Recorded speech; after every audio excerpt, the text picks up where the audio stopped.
ఇవి సప్త ఋషులకి అంకితమైన లింగాలు ఉన్న గుడులు. ఇవి 7 గుడులు ఉంటాయి ఇక్కడ. ఆ గుడులకి అన్నింటికి సంబంధించిన ప్రాంగణంలో కోనేరులో తాబేళ్ళు, చేపలు అవి కూడా మనం ఇక్కడ చూడొచ్చు.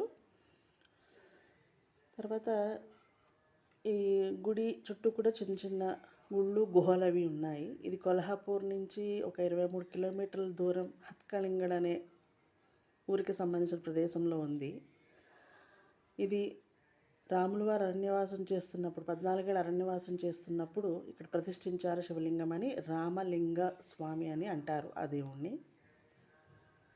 1906లో ఈ గుహ కనుగొనబడింది. తర్వాత దీన్ని కొంచెం వీళ్ళు కట్టడాలు అవి చేశారనమాట. ప్రకృతి ఒడిలో ఉంటుంది ఇదంతా కూడా. చుట్టూ చాలా అందమైన ప్రకృతి దృశ్యాలు ఇక్కడ కనిపిస్తాయి. పైనుంచి కూడా మనం ఇది చూడొచ్చు. 7 అంటే సప్త ఋషులతోకి అంకితమైన శివలింగాలు ఏదైనా అవి ఇలా కనపడతాయి. తర్వాత మనం ఈ గుడిలోకి వెళ్ళినట్టయితే ఇది ఒక గుహ. ఈ గుహలో ముందు మనకి వినాయకుడు కనిపిస్తాడు, గణపతి.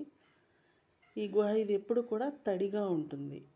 ఎందుకంటే ఇక్కడ నీళ్లు పైనుంచి ఎప్పుడు ఇలాగే ఇక్కడ కారుతూ ఉంటాయి. 365 రోజులు సంవత్సరంలో ప్రతిరోజు ఎప్పుడు ఇక్కడ నీరు అలా పడుతూ ఉంటుంది. అది ఎక్కడి నుంచి వస్తుంది అనేది ఎవరికీ తెలియదు. కానీ ఇక్కడ నీళ్లు వస్తూ ఉంటాయి. ఆ నీళ్ళతోటి మనం ఆ పూజారి గారు ఇస్తారు మనకి. వాటితోటి అక్కడ శివుడికి అభిషేకం చేసుకోవచ్చు. తర్వాత తీర్థంగా ఇస్తారు, దాన్ని మనం తీసుకోవచ్చు. వనమూలికలతోటి నీళ్ళు అవి, ఎందుకంటే కొండల మించి వస్తాయి కాబట్టి చాలా రుచిగా ఉంటాయి.